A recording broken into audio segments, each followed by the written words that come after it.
আসলে আমি এটা মানতে পারি না, কিন্তু এর পেছনে অনেক একটা গভীর কারণ আছে। অনেকে খারাপ কাজ করেও মিষ্টি কথা বলে মানুষকে প্রতারণা করে, অথচ তারা কোনো এক গুরুর কাছে দীক্ষা নিয়ে তারা মন্ত্র জপ করে। তাহলে প্রশ্ন ওঠেই, তাদের মাঝে কি কোনো ভালোত্ব নেই? রাম ঠাকুর বলতেন, ভালো আর মন্দ দুটোই দেহে, আমাদের এক দেহে থাকে, সবার দেহে দুটোই থাকে। যেমন দুধে মাখন হয়, তেমনি কাদাও আছে। এই জগৎটা হলো এক ধরনের পরীক্ষা ক্ষেত্র। এখানে শুধু ভালো বা শুধু খারাপ কেউ নেই। কেউ মন্দ কাজ করে, কিন্তু তার মধ্যে, তার ভিতরে কিছুটা আলোর ঝলক থাকে। এই কমেন্টে লেখা আছে, অনেকে খারাপ কাজ করে, মিথ্যা কথা বলে, ধান্দাবাজি করে, কিন্তু তারা গুরু মন্ত্রে ভালো থাকে।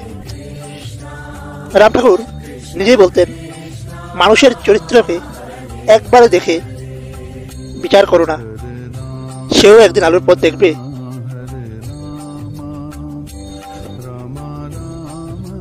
তাহলে এর মানে কি? এর মানে হলো,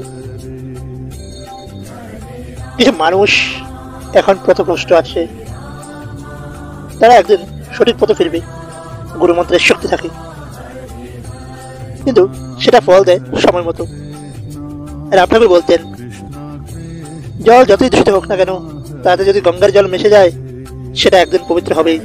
তাই কাউকে দেখে হঠাৎ বিচার না করে তার মধ্যে থাকা ভালোত্বকে চিনে নিতে শিখো। আজকের এই ভিডিওটা থেকে আমরা শিখতে পারি, আজকের এই শিক্ষা আমাদের শেখায় মানুষকে একবারেই ফেলে দেওয়া যায় না, কারণ অনেক খারাপের মধ্যেও লুকিয়ে থাকে একটা অদ্ভুত ভালোত্ব। আর সেই ভালোত্বকে রাম ঠাকুর চিনতেন, জানতেন এবং সম্মান করতেন। রাম জয়।